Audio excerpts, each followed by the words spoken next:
Hello everyone, आपका बहुत बहुत स्वागत है पेपर में। आज हम एक क्वेश्चन सॉल्व करने जा रहे हैं जिसका नाम है लार्जेस्ट एरिया हिस्टोग्राम। तो इस क्वेश्चन में हमें सबसे मैक्स एरिया देना है जो कि एक हिस्टोग्राम में पॉसिबल है, और वो हिस्टोग्राम ड्रॉ करना है हमें इस गिवन डेटा के बेस पे। तो आइए व्हाइट बोर्ड पे चलते हैं और देखते हैं। तो देखिए, ये डेटा था हमारे पास जिससे ये हिस्टोग्राम बनेगा। तो पहला डेटा 6 था, तो इस बार की हाइट 6 है, अगले बार की हाइट 2 है, अगले की 5 है, अगले की 4 है, फिर 5 है, फिर 1 है और फिर 6 है। ठीक है, तो ये हिस्टोग्राम बन गया। अब हमें इसमें मैक्सिमम एरिया वाला रेक्टेंगल जो है उसका एरिया देना है। ठीक है, तो हम सपोज करते हैं हमारा पहला रेक्टेंगल ये है। ठीक है, ये हमने ड्रॉ कर लिया। फिर अब इसका एरिया कितना होगा, देखिए इसकी हाइट तो 2 है और इसका विड्थ, इसमें बाय डिफ़ॉल्ट हर एक बार की विड्थ 1 है। तो 1 2 3 4 5, 5 विड्थ हो गई, 2 हाइट हो गई, तो एरिया इसका 10 हो गया। ठीक है, आइए दूसरा देखते हैं। एक रेक्टेंगल ये बनेगा। तो इस रेक्टेंगल में क्या है कि इसकी हाइट 4 है और विड्थ 1 2 3 है। तो इसका एरिया जो बनेगा ना, ये 12 है। तो ये एरिया इस एरिया से जीत गया, तो हमें ये चाहिए। ऐसे ही हम चेक करेंगे इसमें और कोई रेक्टेंगल ऐसा है जिसका एरिया 12 से भी ज़्यादा है, तो हमें वो एज अ आंसर देना है। ठीक है, तो आइए इसके लिए अप्रोच की बात करते हैं। हमारा अप्रोच क्या रहेगा इसके लिए? तो इसके लिए हमारा अप्रोच बहुत सिंपल सा है। हम हर एक बार के लिए चेक करेंगे कि वो कहाँ तक एक्सटेंड हो सकता है, तो उससे हमें उसकी विड्थ मिल जाएगी और उसके हाइट से उसको मल्टीप्लाई करके हम उसका एरिया निकाल लेंगे और फिर कंपेयर कर लेंगे कि अगर वो इस एरिया से बड़ा है तो मॉडिफाई कर देंगे, और अगर नहीं बढ़ा तो आगे बढ़ जाएंगे। ठीक है, तो ये देखते हैं। तो ये वाला कहाँ तक एक्सटेंड हो सकता है? ये वाला बार इधर कहीं नहीं एक्सटेंड हो सकता और इधर भी कहीं नहीं एक्सटेंड हो सकता। तो इसका एरिया कितना आएगा? 1 × 6। आइए इस वाले के लिए बात करते हैं। पहले इसको मिटा लेते हैं ताकि हमें लिखने के लिए थोड़ी जगह मिल जाए। इस वाले बार की बात करते हैं। इस वाले बार की हाइट 2 है और ये एक्सटेंड कहाँ तक हो सकता है? इस पॉइंट तक, और इधर इस पॉइंट तक एक्सटेंड हो सकता है। तो इसका विड्थ कितनी आई? 1 2 3 4 5, 5 × 2। आगे बढ़ते हैं, इस वाले के लिए देखते हैं। इस वाले बार को कहाँ तक एक्सटेंड कर सकते हैं? ये बार इधर भी एक्सटेंड नहीं हो सकता और इधर भी एक्सटेंड नहीं हो सकता, तो इसका एरिया 5 × 1 आएगा। इस वाले बार की बात करते हैं। ये वाला बार की हाइट तो 4 है और ये एक इधर और एक इधर एक्सटेंड हो सकता है, तो इसका एरिया 4 × 3 आएगा। अगले वाले बार की बात करते हैं। अगले वाले बार की हाइट 5 है और ये ना तो इधर एक्सटेंड हो सकता है और ना ही इधर एक्सटेंड हो सकता है, तो इसका एरिया 5 × 1 आया। इस वाले की बात करते हैं। ये वाला जो बार है ना, ये यहाँ तक एक्सटेंड हो सकता है, तो ड्रॉ कर लेते हैं, और एक पॉइंट इधर भी एक्सटेंड हो सकता है। तो इसका एरिया 1 2 3 4 5 6 7, इसका एरिया 7 × 1 हो जाएगा। ठीक है, आगे बढ़ते हैं। ये वाला बार है, इसकी हाइट 6 है बट ये एक्सटेंड कहीं नहीं हो सकता, तो इसका एरिया सिंपल 1 × 6 है। ठीक है, तो अब इसमें जो मैक्स एरिया होगा ना, वही हमें चाहिए आउटपुट के लिए। तो अब देखिए, ये तो हमने निकाल लिया कि हमें एरिया कैसे निकालना है, लेकिन हम इसके एक्सटेंड को कैसे लिमिट करेंगे कि हमारा कौन सा बार कहाँ तक एक्सटेंड हो सकता है। तो आइए उसकी भी बात करते हैं। ये सपोज करिए ये बार है, तो इस बार का क्या सीन है कि ये अपने लेफ्ट में वहाँ तक एक्सटेंड हो सकता है जब तक इससे छोटा एलिमेंट ना आ जाए। अगर इससे छोटा आ गया ना तो फिर ये एक्सटेंड नहीं हो सकता, और वही सेम सीन इसके साथ राइट में है। राइट में तब तक एक्सटेंड हो सकता है जब तक इससे छोटा बार ना आ जाए। इससे छोटा एलिमेंट आ गया ना तो ये रुक जाएगा वहीं पे। इससे इससे तो छोटा यहीं पे ही आ गया तो ये यहीं रुक गया। अब ये इसकी बात करते हैं। इसकी बात हम कर रहे हैं, तो ये क्या बता रहा है कि ये तब तक एक्सटेंड होगा या तो खत्म हो गया, इससे छोटा इधर नहीं आया। अब इधर ये एक्सटेंड हो रहा है तो कहाँ तक जा रहा है? जब तक इससे छोटा नहीं आ जाता। तो ये कुछ सिमिलर वैसा क्वेश्चन है जैसे हमारा पिछला क्वेश्चन था, नेक्स्ट ग्रेटर राइट वाला और स्टॉक स्पैन वाला। उसमें हम ग्रेटर फाइंड कर रहे थे, इसमें हमें स्मॉल फाइंड करना है, लेफ्ट साइड भी और राइट साइड भी। तो देखिए फायदा क्या होगा लेफ्ट और राइट निकाल के। तो जस्ट सपोज करिए हम फोर्थ वाले बार की बात कर रहे हैं इसकी। तो इस बार के लिए क्या है कि नेक्स्ट स्मॉलेस्ट राइट निकालेंगे ना, तो ये इंडेक्स लिख लेते हैं एक बार इसका। 0 1 2 3 4 5 और 6। तो नेक्स्ट स्मॉलेस्ट राइट निकालेंगे तो वो 5 इंडेक्स देगा अगर हम इंडेक्स स्टोर करेंगे तो उस 5 से नेक्स्ट स्मॉलेस्ट लेफ्ट वाला जब माइनस करेंगे ना, जो कि 1 है, 5 - 1, तो ये हमें 4 वैल्यू देगा। ठीक है, और इसकी विड्थ कितनी है? 3। तो हमें उसको मैनेज करने के लिए एक और माइनस करना पड़ेगा। तो हर बार हम right bound minus left bound -1 करेंगे, जो कि हमें विड्थ दे देगा उस बार के रेक्टेंगल के लिए। ठीक है, और जब हमें विड्थ मिल गई तो हमें एरिया निकालना बहुत ईजी है। हमें सिर्फ इस बार का जो हमें डेटा मिला है, जो हाइट मिली है, उससे हमें मल्टीप्लाई करना है और हमारे पास एरिया आ जाएगा। तो हमें यही करना है। तो आइए एडिटर पे चलते हैं, धीरे धीरे कोड करके उसको समझते जाएंगे। तो हम एडिटर पे आ चुके हैं। तो सबसे पहले हमें एक लेफ्ट बाउंड निकालना है अपना, तो और एक राइट बाउंड। तो आइए एक एरे डिफाइन करते हैं।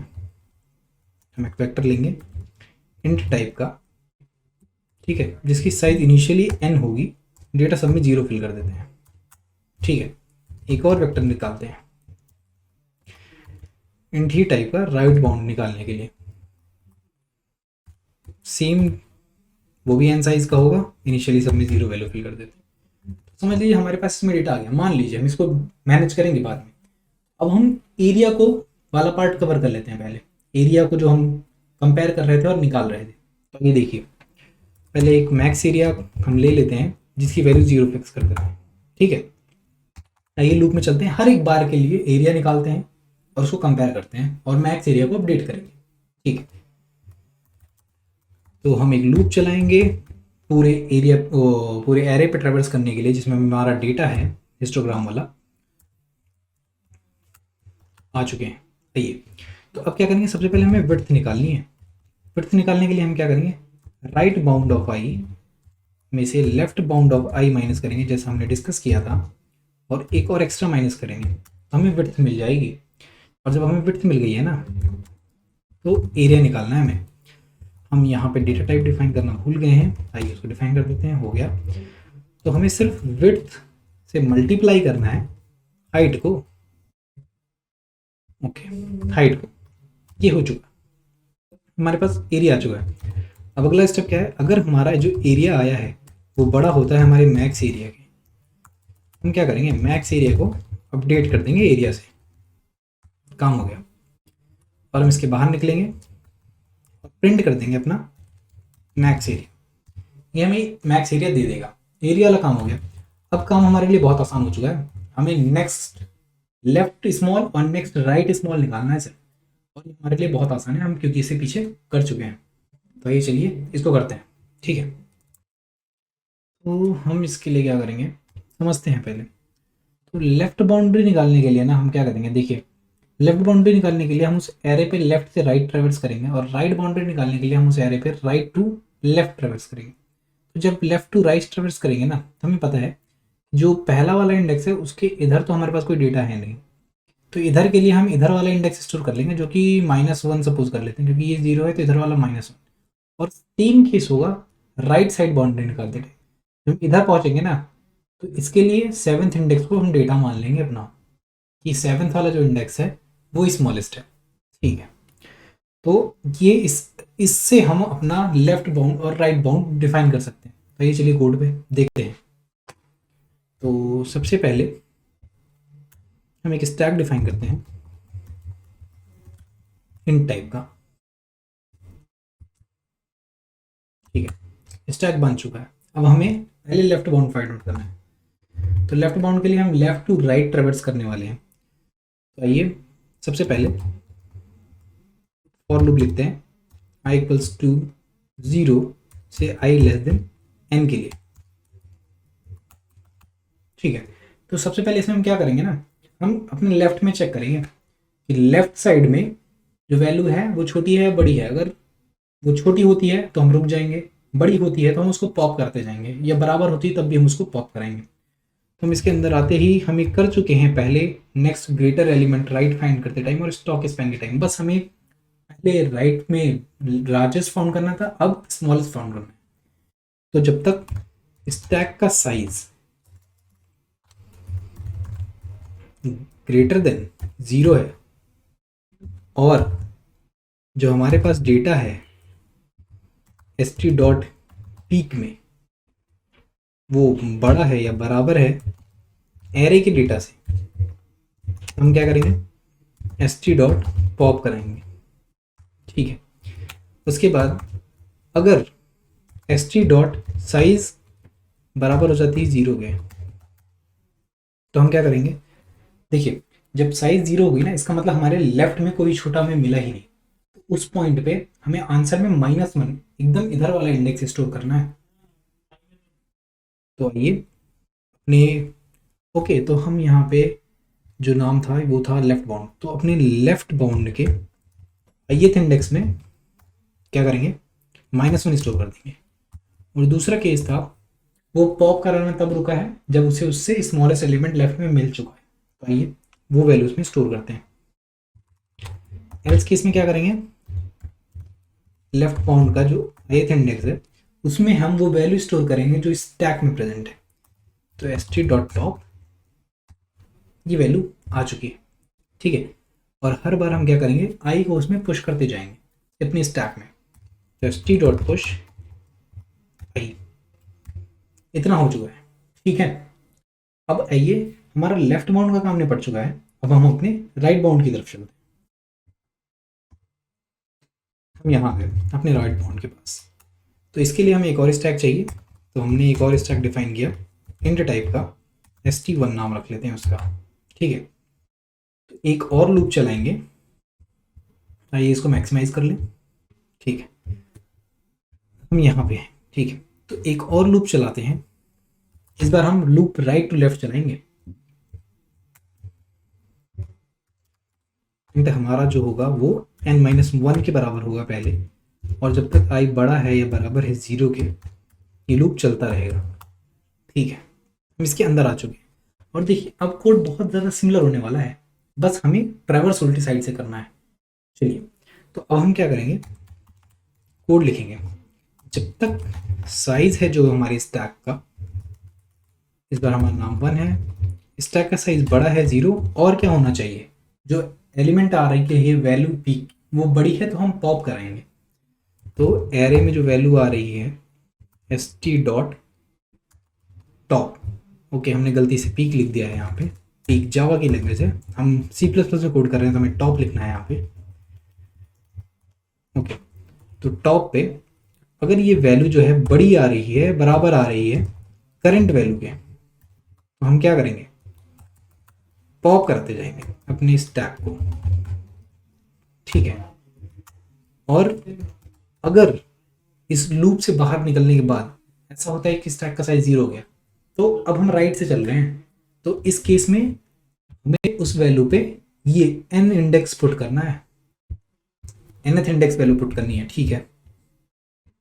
तो क्या होगा, अगर इस स्टैक का साइज बड़ा हो गया है और बराबर हो गया है 0 के, तो क्या करेंगे, हम अपने राइट बाउंड के इंडेक्स में n स्टोर कर लेंगे। एल्स क्या करेंगे, एल्स में वही सेम कंडीशन फिर से है कि हमें राइट में स्मॉलेस्ट एलिमेंट मिल गया है, तो हम उसको स्टोर कर लेंगे। उस टाइम ऐसा क्या होगा, जो स्टैक के टॉप पे होगा वो वैल्यू स्टोर हो जाएगी, ठीक है। आइए आगे बढ़ते हैं। अब इससे निकलने के बाद हमें फिर से हर एक इंडेक्स वैल्यू को उसके अंदर पुश करना है। तो st1.push,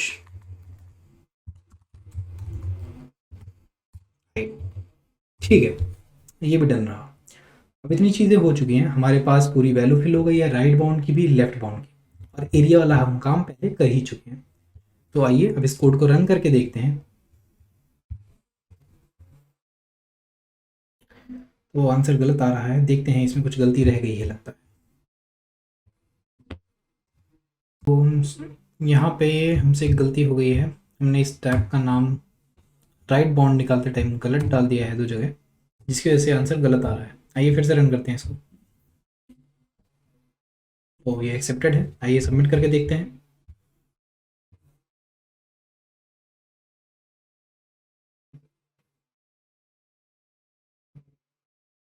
तो ये 10/10 सब कुछ सही है यहाँ पे। आइए ट्राई रन करके देखते हैं एक बार ये लेफ्ट बाउंड और राइट बाउंड वाले प्रॉब्लम। एरिया तो बहुत ही ईजी है जैसा कि मैंने बताया। एक बार ड्राई रन करते हैं इस वाली प्रॉब्लम को, कि हमने इसका एरिया कैसे निकाला। हम कई बार ये क्वेश्चन कर चुके हैं, बट फिर भी एक बार इसको ड्राई रन करके देखते हैं इस कोड को, कि हमने बाउंड को निकाला कैसे। हम इस पेज पे आ चुके हैं, आइए इस कोड को यहाँ रख देते हैं और ड्राई रन करते हैं। ठीक है, हमारे पास एक स्टैक है, प्यारा सा स्टैक ड्रॉ कर लिया हमने, ठीक है। तो क्या होता है कि हम लूप रन कर रहे हैं इस साइड से इस साइड के लिए। तो 0 से स्टार्ट करते हैं। तो पहला क्या हो रहा है, जब तक स्टैक की साइज़ 0 से बड़ी है ना और स्टैक के टॉप की जो वैल्यू मिल रही है हमें वो बड़ी है करंट वैल्यू से, तब हम पॉप करेंगे। तो फिलहाल तो अभी इनिशियली साइज स्टैक का 0 है, हम यहाँ आएंगे और लेफ्ट बाउंड वाले वैल्यू पे -1 फिट कर देंगे। ठीक है, तो ये मान लीजिए हमारा लेफ्ट बाउंड वाला वेक्टर है जो हमने डिफाइन किया था, जिसकी साइज भी 7 होगी। 4 1 2 3 4 5 6 एंड 7। ठीक है, तो सबसे पहले 0 के लिए वैल्यू -1 हो गई, इस पर -1 स्टोर हो गया। फिर स्टैक में हमारी आई वैल्यू पुश हो गई, आई मतलब 0 आ गया हमारे स्टैक में। हम आगे बढ़ेंगे, आगे बढ़ने के बाद क्या होगा, आई की वैल्यू 1 हो चुकी है। जब आई की वैल्यू 1 है ना, तो चेक करेगा स्टैक पे साइज जो है वो ग्रेटर देन 0 है। हाँ, ग्रेटर देन 0, पहला कंडीशन ट्रू हो गया। आगे चेक करेगा एरे में जो एस टी डॉट टॉप पे जो वैल्यू है, तो मतलब ए आर आर ऑफ 0 की बात कर रहा है ये, क्योंकि टॉप पे 0 है अभी। तो जब 0 मिला ना इसे, तो उस पर तो वैल्यू 6 है, वो बड़ी या बराबर है क्या आई के? ए आर आर ऑफ आई तो अभी 2 चल रहा है। तो हाँ, ये कंडीशन ट्रू हो गई, तो क्या कराएगा, पॉप करा देगा। अब ये 0 वैल्यू पॉप हो गई है यहाँ से। अब आएगा फिर चेक करेगा साइज 0 है क्या। अगर साइज 0 है ना, तो वो लेफ्ट बाउंड वाले इंडेक्स पे फिर से -1 पुट कर देगा। तो हमने देखा कि हाँ साइज तो 0 हो गई है, तो यहाँ पे फिर से -1 आ जाएगा। ठीक है, फिर क्या करेगा, ये आगे बढ़ेगा और इसको पुश कर देगा। तो अब 1 आ चुका है वापस से स्टैक में। फिर से चेक करेंगे वापस जाके, अब i इज इक्वल टू 2 हो चुका है। तो हम इस वाले इंडेक्स के लिए चेक करेंगे। ये आएगा, देखेगा पहली कंडीशन चेक करेगा स्टैक की साइज बड़ी है, हाँ बड़ी है। बट इस बार ना जो array S T dot top है यानी ए आर आर 1, वो बड़ा नहीं है इस करंट एरे से, करंट एलिमेंट की वैल्यू से। ठीक है, तो क्या होगा, ये पॉप नहीं कराएगा, आगे बढ़ जाएगा और साइज चेक करेगा। साइज भी 0 नहीं है, तो ये यहाँ आएगा और क्या करेगा, इस बार जो टॉप पे वैल्यू है उसी को स्टोर करा लेगा। तो इसके या जो हमारा एल बी बाउंड आ रहा है लेफ्ट बाउंड, उसके लिए ये वैल्यू ये स्टोर करेगा सेकंड वाला इंडेक्स, फर्स्ट वाला इंडेक्स, क्योंकि उसकी वैल्यू ये रही। तो 1 यहाँ पे स्टोर हो जाएगा। और फिर क्या करेगा, ये वैल्यू अपना इंडेक्स इसमें पुश कर देगा, तो यहाँ पे 2 आ जाएगा। ठीक है, आगे बढ़ते हैं, वापस से आएंगे। इस बार आई की वैल्यू 3 हो चुकी है, हम इसके लिए चेक कर रहे हैं। तो वही सेम चीज़ फिर से होगी, साइज इसने देखी 0 नहीं है, ये क्या करेगा, चेक करेगा। चेक करेगा लेफ्ट में, हाँ उससे बड़ी है, तो ये पॉप करा देगा। तो 2 पॉप हो चुका है। और फिर देखेगा 1 के लिए, 1 देखेगा 1 वैल्यू इससे छोटी है, तो पॉप नहीं करा पाएगा, लूप से बाहर आएगा। देखेगा साइज 0 है, साइज 0 नहीं है, साइज 0 नहीं है, तो इस वाली कंडीशन ट्रू होगी। तो इस वाली कंडीशन में क्या करेगा, जो टॉप पे वैल्यू है वो अपने लेफ्ट बाउंड वाले इंडेक्स में डाल देगा। तो टॉप पे अभी 1 है, तो ये 1 को यहाँ पे पुश कर देगा। ठीक है, आगे बढ़ेगा और वो अपना इंडेक्स स्टैक में पुश कर देगा। तो इसका इंडेक्स क्या था, 3, तो अब 3 स्टैक में आ चुका है। अब हम वापस से ऊपर जाएंगे और फिर से i इज इक्वल टू 4 के लिए चेक करेंगे। तो इक्वल टू 4 के लिए क्या करेगा, देखेगा साइज बड़ा है, हाँ ऑब्वियसली अभी स्टैक में 2 वैल्यूज हैं तो साइज बड़ा है। फिर क्या होगा, देखेगा कि जो टॉप पे वैल्यू यानी ए आर आर 3, तो ए आर आर 3 जो है वो करंट ए आर आर 4 से छोटी है, बड़ी है कि नहीं। तो देखेगा कि नहीं छोटी है, तो क्या करेगा, पॉप नहीं करा पाएगा, बाहर आएगा, साइज वाली कंडीशन चेक होगी, तो 0 भी नहीं है, तो और आगे आएगा। अब क्या करेगा, लेफ्ट बाउंड वाले इंडेक्स पे टॉप की वैल्यू स्टोर हो जाएगी। तो लेफ्ट बाउंड वाला जो ये था वो टॉप पे क्या है, 3, तो यहाँ पे क्या स्टैक स्टोर कर लेगा 3, कि उसका लेफ्ट बाउंड 3 तक ही है यहाँ तक। अभी फिर आगे बढ़ते हैं, हम पहुंचे हैं इंडेक्स 5 के लिए। 5 से जाने से पहले ये लास्ट वाला एलिमेंट, लास्ट वाला स्टेटमेंट एग्जीक्यूट होगा, जिसकी वजह से 4 इसमें पुश हो जाएगा। ठीक है, तो अब हम बात कर रहे हैं 1 की। जब 1 की बात कर रहे हैं ना, तो फिफ्थ इंडेक्स क्या करेगा, पहले तो चेक करेगा साइज बड़ी है, हाँ साइज बाकायदा बड़ी है। फिर क्या देखेगा कि टॉप पे जो वैल्यू आ रही है वो बड़ी है क्या करंट वैल्यू से, तो देखेगा कि हाँ टॉप जो 4 था, ए आर आर 4 ऑब्वियसली बड़ा है इससे, तो क्या करेगा, इसको पुश पॉप करा देगा। उसके बाद फिर चेक करेगा ए आर आर 3 बड़ा है, हाँ बड़ा है, तो क्या करेगा, उसको भी पॉप करा देगा। उसके बाद देखेगा ए आर आर 1 बड़ा है क्या, हाँ ये भी, इसकी भी हाइट 2 है, इसकी 1 है, इसको भी पॉप करा देगा। अब स्टैक एम्प्टी हो चुका है जब ये इससे बाहर आएगा।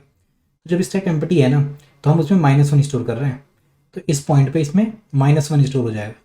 फिर हम लास्ट वाले के लिए देखेंगे, उससे पहले हम इसको 5 को पुश करेंगे स्टैक में, फिर आगे बढ़ेंगे। इस बार हम 6th इंडेक्स के लिए देख रहे हैं।